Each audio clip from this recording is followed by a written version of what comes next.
बचपन से धर्मेंद्र जी की पिक्चरें देखी। मेरी उम्र के आसपास जो लोग हैं उन्होंने और कोई पिक्चर देखी हो ना देखी हो, शोले जरूर देखी है।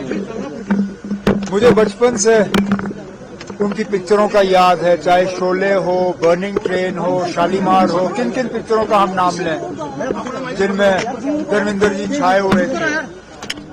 आज ये खबर सुन के कि वो इस दुनिया में नहीं रहे, बहुत अफसोस हुआ। जानते हैं कि काफी अरसे से बीमार थे, लेकिन जब अस्पताल से घर गए तो उम्मीद की जा रही थी कि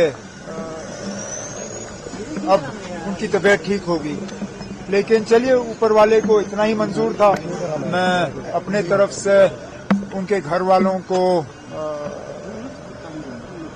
ताज़ियत का इजहार करता हूं और भगवान उनकी आत्मा को शांति दे, ये हम प्रार्थना करेंगे। और क्या कर सकते हैं। जम्मू कश्मीर में बहुत आते थे, शूटिंग करते थे, जम्मू कश्मीर के लोगों की मेमोरीज उनके साथ बहुत ज्यादा है। कितना बड़ा जम्मू कश्मीर, ये तो पूरी फिल्म इंडस्ट्री के लिए लॉस है। उन्हें अब जम्मू कश्मीर आए हुए काफी साल हो गए, लेकिन ये सही है, जम्मू कश्मीर के वो दोस्त रहे हैं। अगर यहाँ शूटिंग के लिए नहीं आए तो छुट्टी मनाने के लिए आया करते थे 87-88 से पहले। अब हम सब उन्हें इस चीज के लिए, और जैसे मैंने कहा, जो उन्होंने एक फिल्मों का एक जो उनकी एक कंट्रीब्यूशन रही है, वो जो उन्होंने छोड़ा है, इन चीजों को कोई भूलेगा नहीं। सर, माता वैष्णो देवी पे बवाल मचा हुआ है और उस पर कह रहे हैं किस लिए बचना है, समझ नहीं आता किस लिए। जब असेंबली ने बिल पास किया माता वैष्णो देवी यूनिवर्सिटी को एस्टैब्लिश करने के लिए, उसमें मुझे बताइए ना, कहां पे लिखा था कि एक मजहब के लड़कों को या लड़कियों को उससे बाहर रखा जाएगा। उस वक्त ये कहा गया था कि इसमें एडमिशन जो है मजहब देख के नहीं होगा, सिर्फ मेरिट देख के होगा। अब जब मेरिट के बुनियाद पे एडमिशन के फैसले हो जाते हैं तो कुछ लोगों को ये पसंद नहीं है। अगर आपको बिना मेरिट के एडमिशन करना है तो सुप्रीम कोर्ट से इजाजत ले लीजिए, क्योंकि जहां तक मैं जानता हूं बिना मेरिट के आप एडमिशन दे नहीं सकते हो। और यहां मेरिट को एक तरफ रख के सिर्फ मजहब देख के जो है एडमिशन के फैसले लिए जा रहे हैं, जो कि कम से कम जहां तक मैं जानता हूं हमारे मुल्क के आईन में इस बात की इजाजत नहीं है। अब कल को अगर हम मजहब देख के ये सारे फैसले करना शुरू करें तो क्या सोशल वेलफेयर की स्कीमें भी हम मजहब देख के की जाएं? क्या राशन की दुकान भी मजहब पूछना शुरू करें? क्या पुलिस वाले मजहब देख के जो है अपने काम को अंजाम दें? आखिर अभी तक जो है हमारे आईन में सेक्युलरिज्म का शब्द जो है वो दर्ज है। अगर आप इस मुल्क को सेक्युलर नहीं रखना चाहते हो तो हटाइए वो शब्द। उसके बाद जो आपने करना आप करिए, जो हमने करना होगा वो हम कर लेंगे। लेकिन मैं फिर इस बात को दोहराता हूं, बीजेपी को शायद अब सुनील शर्मा को आए हुए चंद ही दिन हो गए, उन्हें वो असेंबली का जो एक्ट है वो निकालना चाहिए। वो रिकॉर्ड में होगा, असेंबली के रिकॉर्ड में होगा। एलओपी हैं, असेंबली के सेक्रेटरी से वो रिकॉर्ड मांगे और देखें ना, जो बिल पास हुआ है उसमें कहीं पे ये दर्ज हुआ है कि मजहब देख के जो है सीटों का बंटवारा होगा। उसमें सिर्फ और सिर्फ मेरिट के बुनियाद पे सीटों का फैसला होना था इम्तिहान के बाद। अब इन बच्चों का क्या कसूर है अगर मेरिट जो है इम्तिहान में ये आगे आ गए?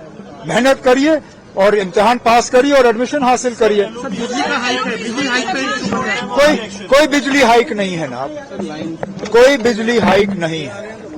ये पता नहीं कहां से बात चली है।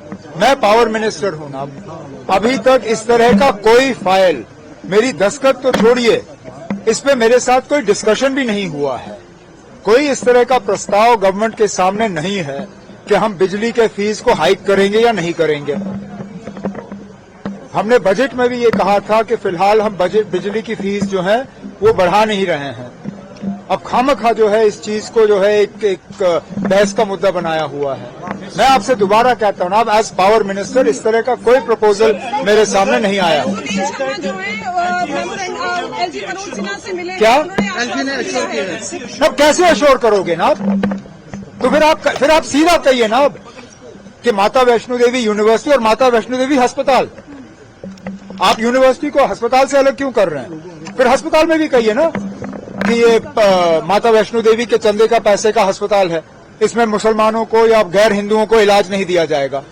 कहिए, हम वहां इलाज जो है कराना बंद करेंगे।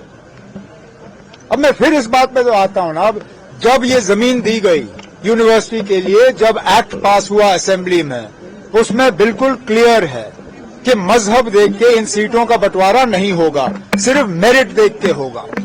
अब मेरिट में अगर कुछ बच्चे पीछे रह गए और कुछ आगे निकले तो ये किसका कसूर है? किसी का नहीं। सीएम साहब, ई ऑक्शन पर क्या कहेंगे? आज तो अच्छी बात है, ये 7 ब्लॉक्स हैं, ई ऑक्शन किया जा रहा है इनका।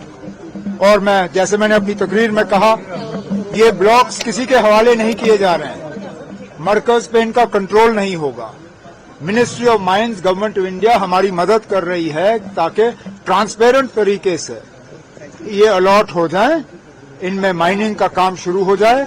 और लाइमस्टोन जो है वो सीमेंट के लिए एक बहुत जरूरी रॉ मटेरियल बनता है। कोशिश की जाएगी कि न सिर्फ वहां माइनिंग हो, बल्कि अगर एक आध वहां सीमेंट इंडस्ट्री भी लगे तो वहां पे जो बेरोजगारी है, उस बेरोजगारी को थोड़ा हम कम कर पाएंगे।